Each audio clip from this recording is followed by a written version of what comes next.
Bonjour à tous, et si vous m'entendez bien? C'est bon, merci beaucoup. Alors, je me présente, je m'appelle Emmanuelle Aboif, je suis développeuse depuis 13 ans maintenant, et je travaille depuis 2 ans chez Shodo. Je suis très contente de travailler chez Shodo, une USN, et j'avance les sujets comme l'accessibilité, qui est vraiment un sujet qui me tient à cœur au sein de chez Shodo. Et je suis tout nouvellement coach en accessibilité. J'aime beaucoup, accompagner, les équipes et les développeurs et développeuses, à mettre, l'accessibilité numérique, dans leurs, produits. Alors, je vais vous raconter une petite histoire. Je suis sourde de naissance et j'ai 2 implants cochléaires, des appareils auditifs, perfectionnés qui me permettent de vous entendre.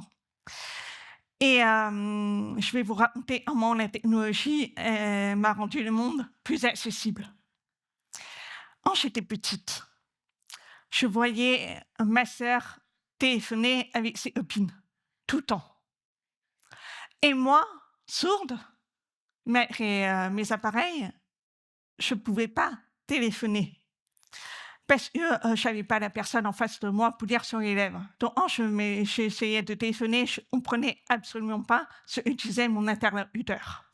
Et ça m'a frustrée, parce que je voyais ma sœur téléphoner avec ses copines pendant des heures et des heures, et moi, quand une copine appelait, c'est ma mère qui répondait et qui me disait: «Ah oui, ta copine qui t'invite, à son goûter d'anniversaire, tu veux venir?» Je fais: «Oui», et elle répondait. Donc c'était pas vraiment des échanges, intuitifs. Et puis un jour, mon père a acheté une grosse machine, un grand ordinateur. À l'époque, Je il me met dans l'entrée, puis je découvre internet et je découvre MSN. Ah, qui se souvient de MSN? Ouais, la génération de MSN. Et grâce à MSN, qui était l'ancêtre des réseaux sociaux, je pouvais enfin discuter avec mes copines par écrit. Pendant des heures, je restais sur MSN et je chattais avec mes copines. À l'époque, il n'y avait pas, le wifi en illimité, il fallait partager internet avec le téléphone. Donc il y avait ma sœur qui passait son temps à téléphoner, et quand elle avait fini, je passais mon temps sur MSN, et ma grand-mère qui essayait de nous joindre au téléphone disait: «Mais votre ligne est tout le temps occupée». C'était bon vieux temps. Et puis, j'ai reçu mon premier téléphone mobile, un Nokia 3310.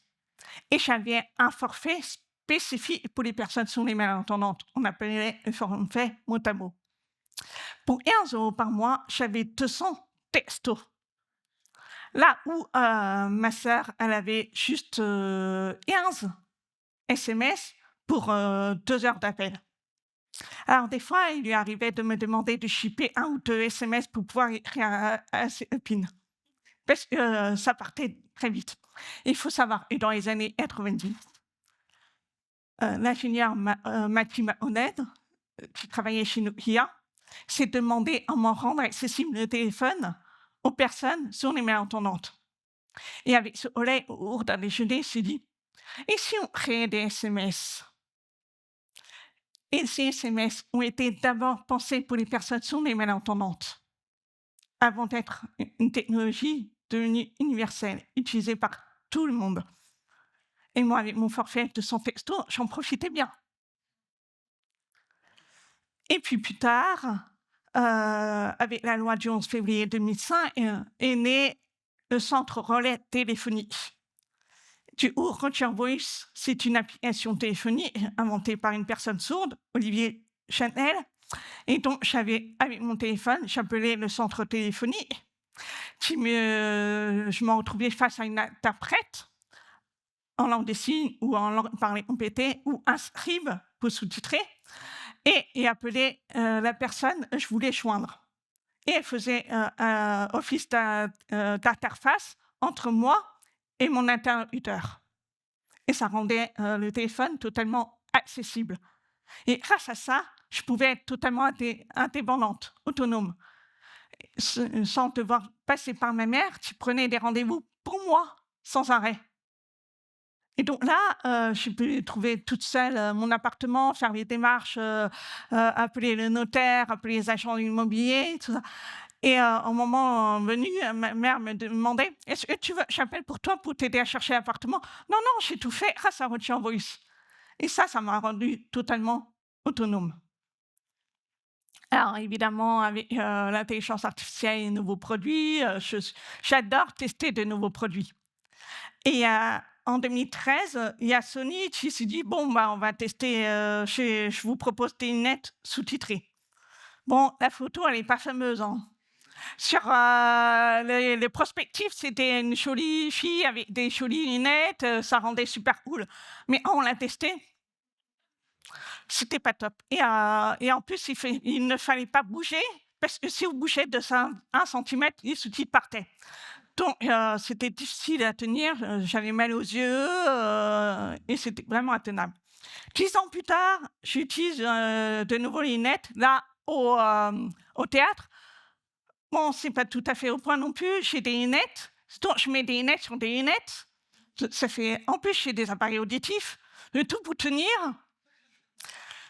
C'est pas un point, mais on avance. Et puis, il y a les lunettes, Ray-Ban, qui arrivent sur le marché, adaptées à ma vue et qui projettent de mettre des sous-titres, intégrés aux lunettes. Et ça, je suis vraiment excitée et hâte, de tester. Alors, il y a des problèmes d'accessibilité que je rencontre souvent au quotidien, à savoir les sous-titres. Alors, dans les vidéos, il y a plusieurs vidéos quand je vais sur les réseaux sociaux. Voilà, par exemple, sur Robinet, il y a une vidéo, elle est pas sous-titrée, elle parle de la mode. Moi, j'aime bien connaître des choses sur la mode. Bon, lire sur les lèvres, c'est pas évident parce que, tu as des bruitages, il y a la musique, la personne parle vite, et là, j'ai, une vidéo de Major Movement, donc là, il est bien sous-titré. Je profite, j'apprends des, astuces pour éviter d'avoir mal au dos. Et au bout de quelques instants, vous allez voir, mais vous allez me dire: «Mais la vidéo, elle est sous-titrée». Mais il y a aussi une bande qui fait au bout d'1 minute ou 2 minutes, il y a plus de sous-titres. Ils mettent le haut, mettez le volume. Alors si vous mettez à ma place, s'il y a des personnes qui n'ont pas d'appareil, auditif ou qui entendent très mal et vous mettez pas le son, ça sert à rien. Donc si vous mettez, au bout d'un moment, les sous-titres s'arrêtent, et ben, vous saurez jamais la fin de la vidéo et ça, c'est ballot. Et il faut savoir aussi que sur les réseaux sociaux, il y a aussi, des sous-titres qui s'affichent dans tous les sens, des animations à tel point que ça fait mal aux yeux. Et les sous-titres, c'est pensé pour l'accessibilité. Et voilà, vous voyez le haut et tout à coup, il n'y a plus de sous-titres. Je ne saurai jamais la fin de cette vidéo. Et du coup, les animations, des sous-titres, ils ignotent mot à mot, ça fait super mal aux yeux et c'est pas du tout agréable. On est concentré sur, les sous-titres, mais pas sur le contenu. Et ça, c'est vraiment dommage. En fait, le mieux, c'est les sous-titres ennuyeux, comme ça a été fait là. Alors, il y a beaucoup de podcasts. C'est un média très populaire, sauf que c'est pas accessible aux personnes sourdes et malentendantes. Pourquoi? Parce qu'il n'y a pas de transcription écrite. Donc moi, tu veux connaître une histoire de Cléopâtre, moi, je m'intéresse à l'Antiquité, je peux pas écouter, le podcast, il y a pas de transcription écrite. Pour les ordonnées, j'ai, souvent des formulaires à remplir. On me demande de remplir mon numéro de téléphone obligatoirement. Je dis: «Mais moi, tu reçois souvent des appels auxquels je réponds jamais. Je préfère appeler moi via la plateforme de Rothschild Voice, mais quand on m'appelle, je panique et on me demande de renseigner le numéro de téléphone. À quoi ça sert? Est-ce que c'est pour m'appeler ou c'est juste pour écrire pour avoir ordonné?» Enfin, il faut préciser pourquoi c'est obligatoire. Au moins laisser au moins un moyen de contact obligatoire, soit l'email, soit le numéro de téléphone, mais pas les 2 en même temps. Et les contrastes, j'ai un handicap temporaire, j'ai la cataracte. Là, je suis éblouie, je vois absolument pas le public à cause de ma cataracte. Et sur internet, j'ai des problèmes, sur les sites où c'est pas suffisamment contrasté. J'ai développé une photophobie. Je suis sensible à la lumière et quand je vais dans des sites où il y a les thèmes clairs, ça me fait super mal aux yeux et quand il y a les textes qui sont pas suffisamment contrastés, je vois pas les textes. Il faut savoir que, l'accessibilité, c'est utile à tout le monde. Voilà plusieurs technologies qui sont pensées pour les personnes handicapées. Donc je vous ai pas raconté l'histoire des SMS. Il y a les livres audio qui ont été créés pour les personnes aveugles et malvoyantes dans les années, 1920, je crois. Il y a eu la grande bibliothèque, de New York qui voulait rendre accessibles ces livres à ses citoyens aveugles et malvoyants et du coup, il y avait, le phonographe qui enregistrait et qui projetait le contenu audio. On a les télécommandes, les personnes à mobilité réduite ne pouvaient pas s'approcher de la télévision pour éteindre ou allumer la télévision ou augmenter ou baisser le volume. Donc on a créé une télécommande pour leur permettre de faciliter la vie. Pour les pailles, elles pouvaient pas il y a des personnes, qui ont des problèmes de mobilité et qui pouvaient, pas boire directement au verre, notamment pour les personnes qui ont la Parkinson, qui trempent sans arrêt et donc en tenant le verre, le contenu du verre, se renverse. On a inventé les pailles pour justement leur faciliter pour pouvoir, directement boire, le verre et on a les épluchés humes pour pouvoir éplucher plus facilement les légumes au lieu de le faire au couteau. Et tout ça, c'est des technologies qui ont été pensées d'abord pour les personnes handicapées afin d'être devenues universelles. On peut voir, ça profite vraiment à tout le monde. En priorité, bien sûr, aux personnes handicapées. Il y a dans tout ça, moi, au quotidien, j'utilise énormément l'IA. Elle me sert dans mon accessibilité. Je crois énormément à l'IA au service de l'accessibilité. Je n'hésite pas à utiliser le sous-titrage automatique pour suivre les réunions si je ne peux pas faire appel à des services comme Tadeo ou Ilios, ou bien des personnes qui peuvent sous-titrer directement. Mais des fois, je ne peux pas faire appel à eux, donc j'utilise les sous-titres automatiques. Mais des fois, il y a des erreurs, beaucoup d'erreurs dans mon métier, il y a beaucoup de termes techniques. Je suis obligée de faire la suppléance mentale pour combler les trous, pour déchiffrer ce que l'IA a voulu dire. Je n'hésite pas à utiliser l'IA pour traduire mes contenus, pour reformuler mes textes, parce que j'ai fait souvent des erreurs de syntaxe, des phrases troncs ou des phrases qui veulent rien dire. J'ai des documents très, très compliqués, notamment juridiques, auxquels je ne comprends rien. Je n'hésite pas à utiliser l'IA pour formuler autrement le document, notamment s'il y a rien à comprendre. J'ai utilisé la reconnaissance des sons sur mon application, mais il y a beaucoup de faux positifs. Une fois, j'ai utilisé cette application et me dit: «Il y a quelqu'un qui frappe à la porte». J'ouvre ma porte, personne.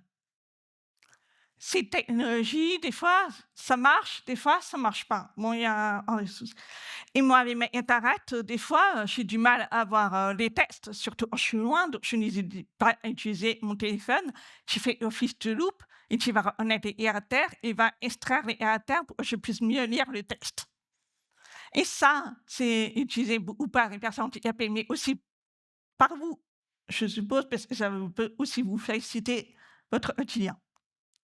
Mais il faut savoir que l'IA a des biais. La première fois, j'ai utilisé Midjourney en 2022. Je lui ai demandé: «Dessine-moi une personne sourde». Ça m'a généré une personne âgée. Et c'est d'après vous, je suis une personne âgée. Est-ce que j'ai l'air d'être très vieille? L'IA, elle pensait que la surdité touchait les personnes âgées.